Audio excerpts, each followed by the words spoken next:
कोई कैकेयी को कभी दोष मत देना। मां कैकेयी को अयोध्या में कोई ऐसा प्रेमी नहीं था जैसी मां कैकेयी प्रेमी थी, क्योंकि रघुनाथ जी का वियोग, भरत जी का वियोग, महाराज दशरथ का वियोग पूरे अयोध्या वासियों की निंदा का पात्र बनकर राम जी की इच्छा की पूर्ति की।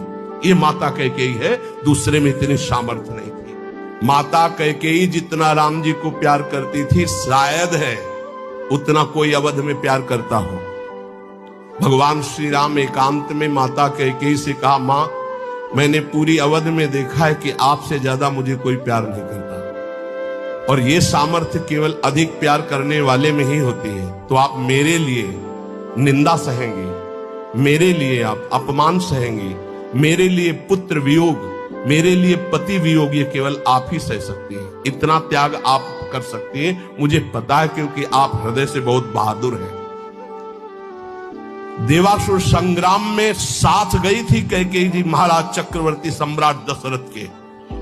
भगवान राम जी इसीलिए कह रहे हैं कि आपका हृदय वीर रस से भरा हुआ है, आप सह सकती हो मां, बस एक मेरी इच्छा है। तो उन्होंने कहा, हे राम तुम्हारे लिए अभी प्राण त्याग सकती हूं, तुम्हारे लिए सब कुछ त्याग सकती हूं। तो उनका आपको बस जिसलिए मेरा अवतार हुआ, मैं संतों के सुख के लिए अवतरित हुआ हूं, मैं अवध का राजा अभी नहीं बनूंगा, अभी आपको मुझे वनवास भेजना ही होगा।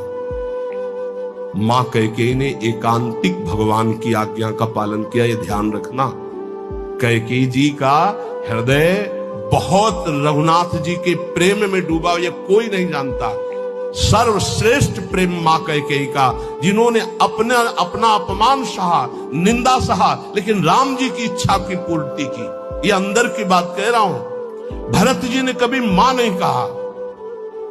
जब राम जी वापस अयोध्या आए तो उन्होंने कहा, बेटा तुम्हारी पूरी बात मानी थी, पर मैं एक बात नहीं सह सकती। अपने पति का वियोग सह गई, लेकिन मेरे भरत ने आज तक मां नहीं कहा। बेटा अब मेरी इच्छा एक